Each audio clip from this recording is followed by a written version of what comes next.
Hi, I'm Alex Lewin, and we're at the Cambridge School of Culinary Arts, and we're going to be making sauerkraut. Sauerkraut is a fermented vegetable product, usually made with a cabbage. This is a big green cabbage. Originally, people made sauerkraut as a way of preserving food for long ocean voyages, long winters, whatever.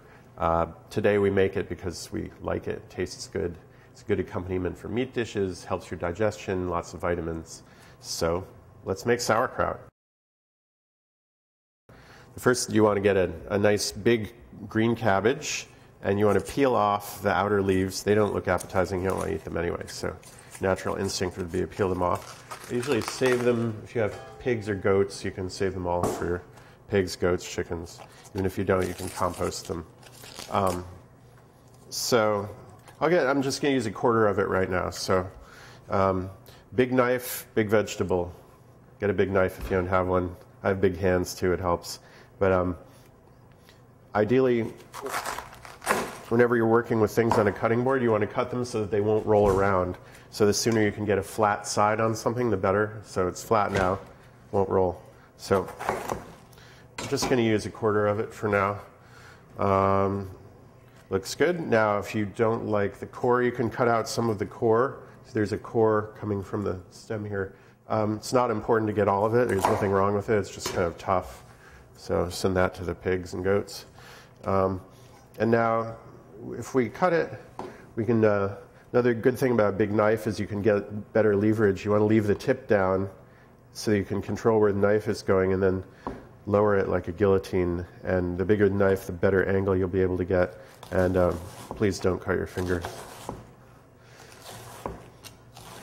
And now, again, you don't want your vegetables rolling around. So when it gets a little wobbly, you can just flip it and then keep cutting over here. And the goal is always to keep it not wobbly. So we've got our cabbage. This is what we're going to work with. Now we want to weigh it, because in order to know how much salt to use, we need to know how much cabbage weighs. So I have my kitchen scale here. You can get good kitchen scales on the internet now for $20. It's totally worth it if you're cooking, especially if you're baking. Anyway, we'll put the bowl on it. We'll make sure it's zeroed. I'm going to put it in metric, and you'll see why in a moment. So here's our cabbage. It says 0 now, and now it says 400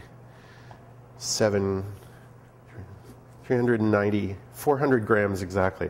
The reason I put it in metric is because when we're using the salt, we want to use 2% salt by weight. And so if it's 400 grams, then 1% of that is 4 grams, and 2% of that is 8 grams. And if you can do that with pounds and ounces as quickly as I just did that, then please go ahead. But it's hard. So I need to measure 8 grams of salt. I'm going to do that over here. I'm going to zero the scale again. I have my sea salt. You want to use sea salt, really. It has some minerals in it. You don't want to use table salt.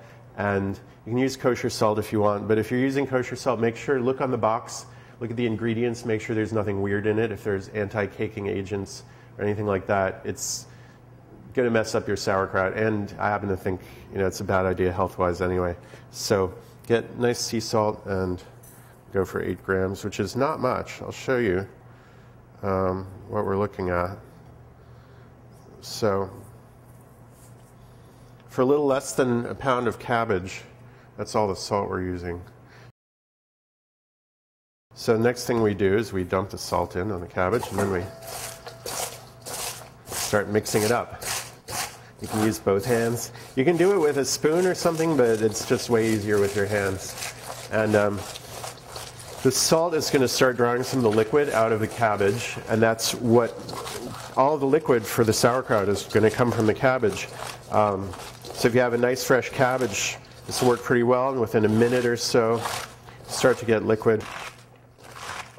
So we're squeezing the cabbage now. I don't know if you can see it's starting to liquid, starting to come out of it.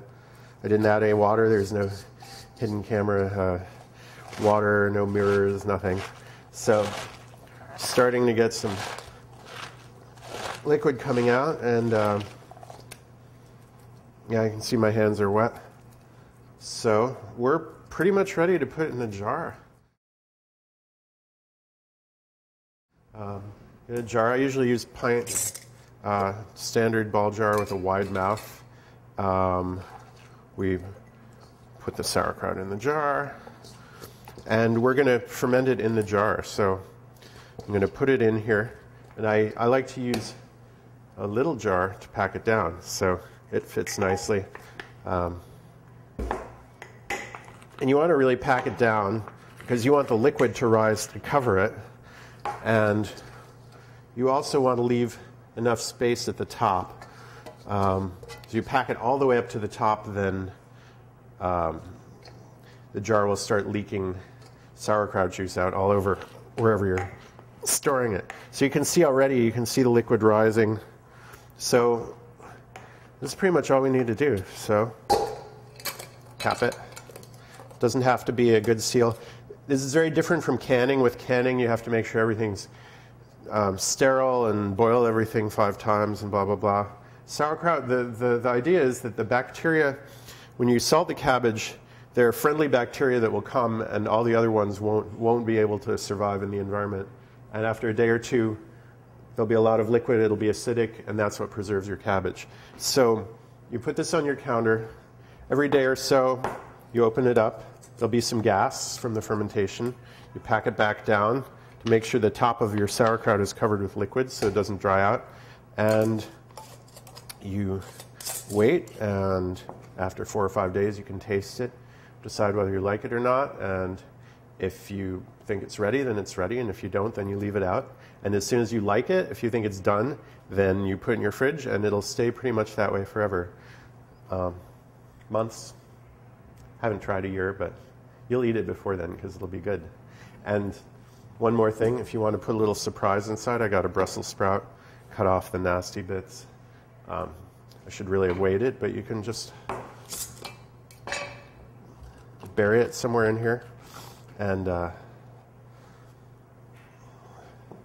whoever opens the jar will get a little surprise.